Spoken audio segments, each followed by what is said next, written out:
Hey everybody, it's Jason Reddick here, aka the Angry Giant of Angry Giant Forge. Just wanted to take a minute to show everybody what's going on with the new shop. Got one wall up.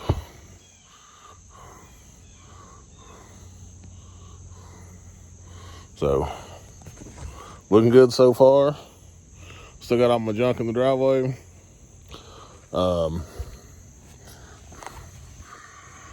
Sunday, so I'm making a run to the grocery store. Gonna fix my daughters a nice dinner. May not be nothing super epic, might just be hamburgers, but the way I cook, it'll be damn good. Hope y'all are having a good day.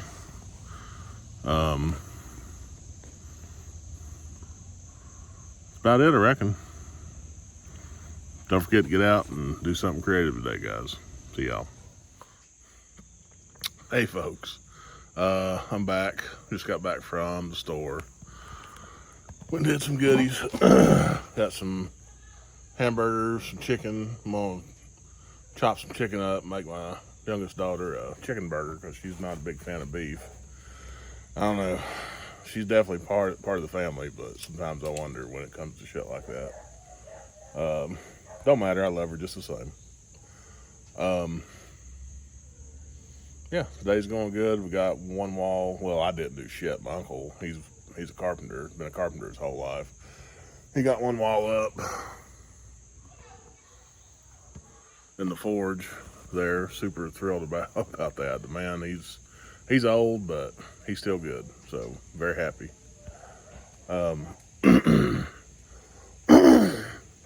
Been thinking a lot last couple days about how I'm real lucky to do what I love doing for a living.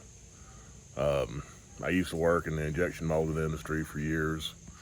And I spent most of my time making other guys' money.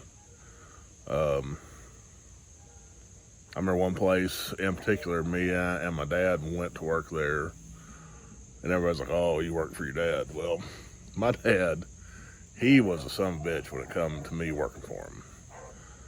If he came in the morning, because I usually worked like night shift or something. If he came in the morning, if I had like one machine down because something was broke, like really fucked up, I got my ass ripped for it. I mean, just absolutely annihilated. Whereas someone else, if the place was burning down around him, he'd be like, it's okay. We'll handle it. So, ain't no bullshit about, me getting a break working for him, because that wasn't the case. Excuse me, hang on, I gotta take a phone call. Alright, folks, I'm back. That was my sister calling. Her and my mom are fixing to crank the forge up down there in Charleston, make some inventory up for the upcoming season, so it's pretty cool that I got my whole family doing this stuff. It's great. Anyway, my dad, he and I, we went to work for this one person in particular. Really bailed him out. The owner was a pretty decent dude, but he just didn't know how to manage shit. And he was, excuse me, he was $500,000 in the hole that year and 6 months behind on every order. Me and Dad busted ass, worked weekends, overtime, we reduced cycle times. I mean, we fucking went through the whole entire system, revamped everything, and we kicked some ass. Now, they told Dad he was due a bonus at the end of that year if he could get them ahead. And it was a pretty substantial bonus. I mean, I was just, a grunt, so I didn't deserve shit. But I expected a decent raise at least. No one ever said shit to Dad about, like, the bonus. It's like they all got fucking memory problems. And then when it come time for my raise, I got a fucking quarter. a goddamn quarter. I never had 1 week less than probably 70 hours. Like, oh, you got paid overtime. Well, yeah, but I also didn't have a fucking life for a year, thinking I was going to get rewarded for it. So that one kind of stung a little bit. So when I say I got tired of making other people money, it's shit like that will do it to you. So I just decided right then and there that, I was going to start living for me. So I didn't work there too much longer. I moved to Greenville, South Carolina. I worked for a couple of real good places there. Sadly, some of them they shut down. They were part of a big corporation, and corporations, they don't give a shit about the people. They only give a damn about the bottom line, because one place in particular I worked, we had the best numbers of any place in the entire corporation, and this was under the Rubbermaid umbrella, which is a fucking huge conglomerate, okay? We had the best numbers, best cycle times, lowest scrap. Our numbers just crushed everybody else in the entire organization. And they said, man, you guys are awesome. We wish all our places could run as good as you, but we're going to shut you down. So it's thanks for the hard work, but we're still giving you a boot in the ass. So, once again, you realize that it don't matter what you do, you're going to get fucked in the end. So, worked for a couple other places, wound up losing my job. Worked for a shithole down in Easley called McKechnie. It sucked. It's changed ownership now. Got fired from there, and they told me I wasn't McKechnie material. And I looked them right back in the eye, and I told them, well, that's all right. This place is a shithole anyway. And they couldn't believe that, I didn't think it was an awesome place to work, but it sucked ass. So moved on from there, went back to Greenville, a couple places, and wound up at a little place out in Inman. The owner was a dick from the get-go. He was a drunk. Just an asshole to work for. He was one of them bosses that because he has to pay people, they're automatically stealing from him. He shouldn't have to pay you shit. You should be just privileged to come to work there and be in his presence. So, just an absolute prick. Motherfucker, whenever it come time in, I was like 2 weeks away from closing on a house. And I knew things were slowing down, and I asked the old bastard, I was like, look, is there any way I'm going to be losing my job? Because, I'm fixing to close on a house. I do not want to do this. I'm going to get fucked here. Oh, no. We'd never let you go. We'll move you to a different shift, do this, do that. But no, you're not going to lose your job. I was like, okay. Well, thank God there was a hiccup with some paperwork, and it pushed it back a couple weeks. And next thing you know, motherfucker has my dad call me at home and tell me not to bother coming back into work because Dad was the day shift supervisor. And I was like, you gotta be shitting me. Motherfucker looked me dead in the face and lied to me. Now, I am a rather large individual. I'm 6'7". I weigh in the 500-pound range. Back then I was a little bit smaller, but I can be somewhat intimidating, I've been told. Which is funny. My daughters, they just, I'm a big teddy bear to them. They don't know any different. But other places, they're a little scared of me. So this owner, he had made the comment several times, if he ever had to fire me, he was gonna make somebody else do it because he was too chicken shit to do it. So, so there's that one. And he proved true to it. He made my dad do it, which killed my dad. But anyway, I was out of work for a while. Couldn't find a job doing what I did for the money I was making, because I made pretty damn good money.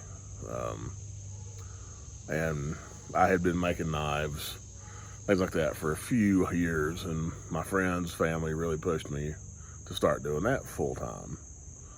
And, you know, that's a major transition when you have to go from having a cushion of a 9 to 5 job and you can afford to do your hobby. And it really doesn't matter if you make any money at it or not, because you got that 9 to 5 cushion. Even though it's soul crushing and, you know, you don't realize it at the time, but it's just not good for you.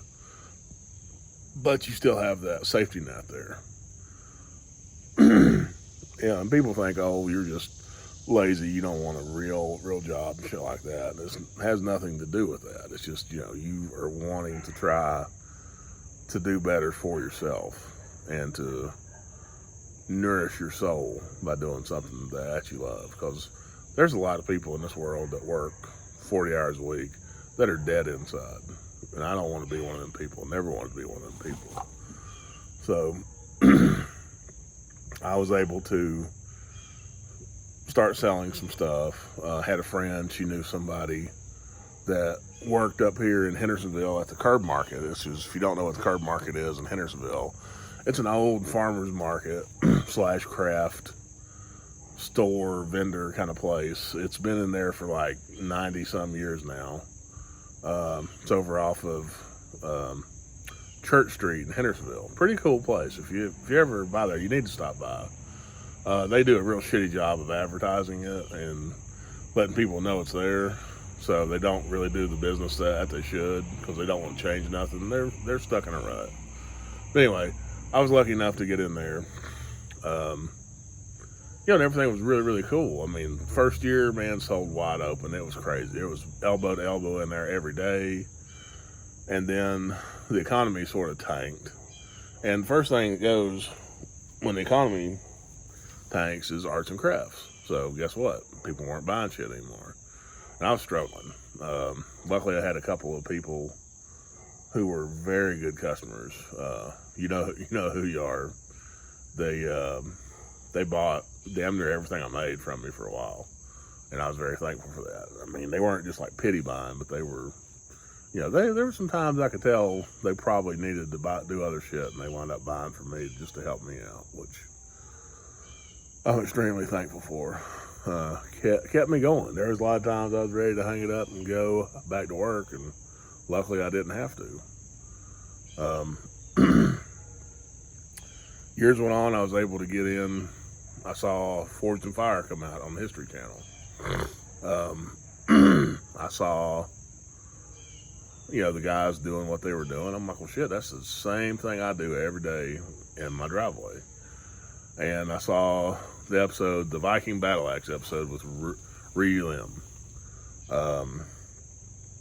His battle axe was not the prettiest thing in the world, but it functioned, and it functioned damn good. And it passed through all the tests and was the best of the two as far as performing in the test. So I was like, damn, they are actually going on performance instead of just what something looks like. So I was like, well, shit, I can do that. So I got on the computer, found out who produced it, emailed them, got an email back pretty quick, and they were like, you know, thanks for the interest. We're not casting for season 2 at the moment, but we'll keep you in mind. And I thought that was kind of like, you know, just a general, you know, thanks for stopping by, kiss our ass, you know, blah, blah, blah crap. So, but, sorry, had a damn mosquito hitting me. About a month later, I get an email that they want to set up some interviews. And I was like, shit, yeah. So went through the interview process, which is, I'm sure they've shortened it up a good bit now, but man, it was a lengthy process then. They send you a mountain of paperwork. You got to fill all of it out, send it back to them. They, you know, say, hey, congratulations, you're going to be on the show. Send me a list of dates. You know, and I chose the dates I wanted. It was just before Thanksgiving that year, because I didn't want to miss Thanksgiving with my family. That's a big thing for me, family time. I was up against some very awesome people. Josh Weston made it to the finals with me.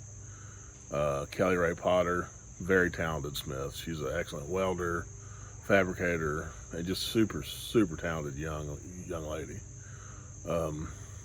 Jason Ritchie, very talented smith. He does a lot of like steampunk inspired kind of things. Very, very cool. You know, it was kind of funny. We all got into the airport, and I was looking across the airport, and I saw them, and I knew exactly what they were there for. We kind of, you know, we don't fit in a normal crowd of people. We have a different look about us, I guess, because I knew exactly who everybody was when I saw them. I'd never met the people before, never seen a picture, had no clue who the hell they were, but I could tell by the way they carried themselves exactly what was going on. So that was kind of interesting. We, hell, we all hit it off. We all were, good friends. Me and Josh have remained very close. Richie, if I was closer to him, I would go hang out with him more. I got to see him for a couple months last year in Arizona. Him and his wonderful girlfriend, Jen. She is just amazing. I just love her to death. Me and her would definitely be like besties. But yeah, Richie's awesome. Jen's awesome. Just met some really cool people. Very thankful for that. Yeah, I'm trying to get a mohawk growing out and turn it into a Viking braid. But yeah, Forged in Fire, was able to do that, made it through the finals, wound up winning. It was a horse race. I mean, Josh turned in a fabulous weapon. It was just very, very cool, and I'm very, very thankful for it. Met a lot of awesome people through being on the show. I'm very, very thankful. I've had a lot of customers who I would never have got if it hadn't been for the show, which I'm extremely thankful for all you people. I literally could not do this without my customers. I make sure everything I make has a lifetime guarantee on it, because if I make it and I sell it to you, that's a piece of meat going out there. And I want you to be confident because, custom knives and stuff are expensive. I want to make sure you're not buying a piece of junk. And if there's ever a problem, I will not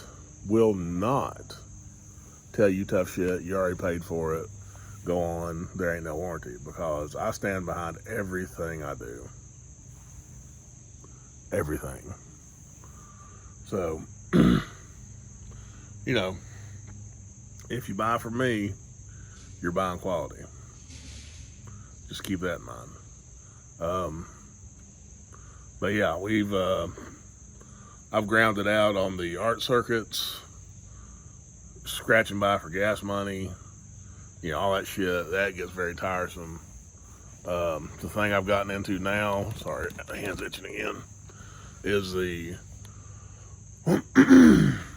doing the classes, like I said, doing the bottle openers, oyster knives, steak turners, rail spike knives, things like that, blah, blah, blah.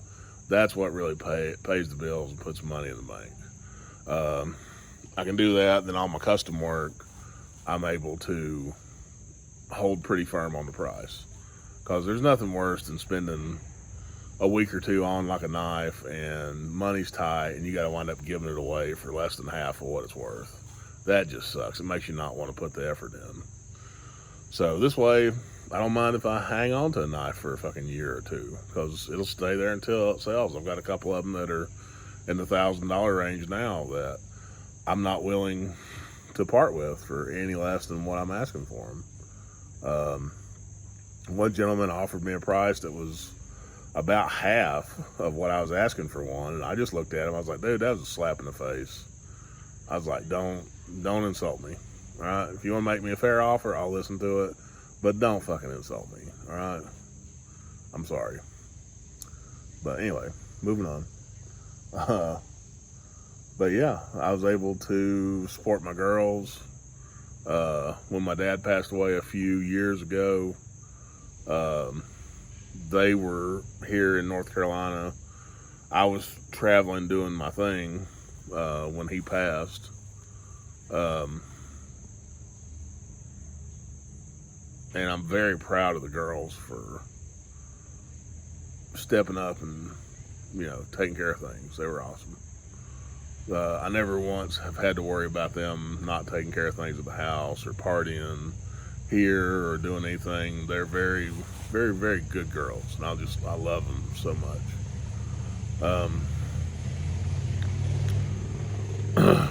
Thankfully that they are here. They're both in college doing their college things. Nicole, she's fixing to have, my oldest, she's fixing to have a baby any day now. Yeah, they're here so I can freeze me up to travel and teach my classes. And they have to take care of my dog Joe. He's 12 years old now, so he's not got many years left, but he's still in good shape. I love him. He's like a pit bull hound dog mix, so he's pretty cool. I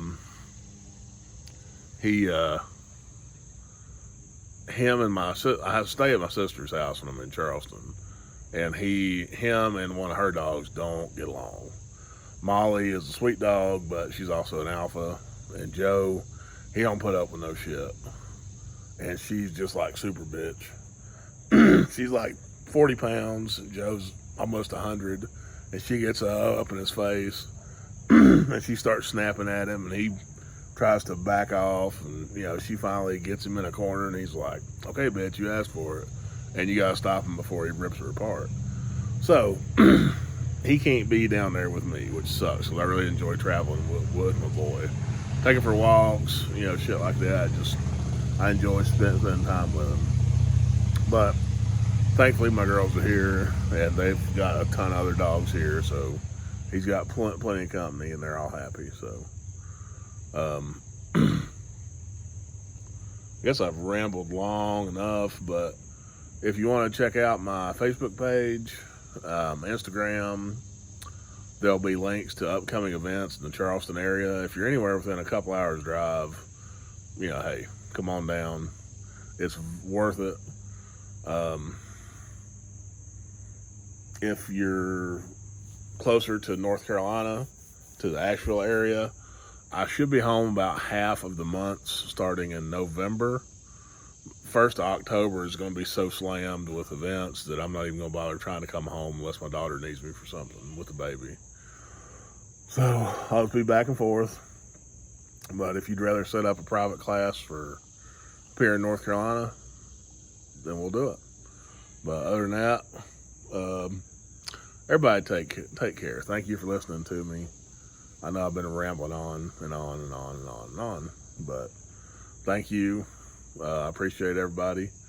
My videos will start getting better soon. I'll be having some how-tos and watch me forge some stuff, so they'll be getting much better. So, but thank you for everybody for stopping by, like and subscribe, and we'll get this thing rolling. Take care, y'all.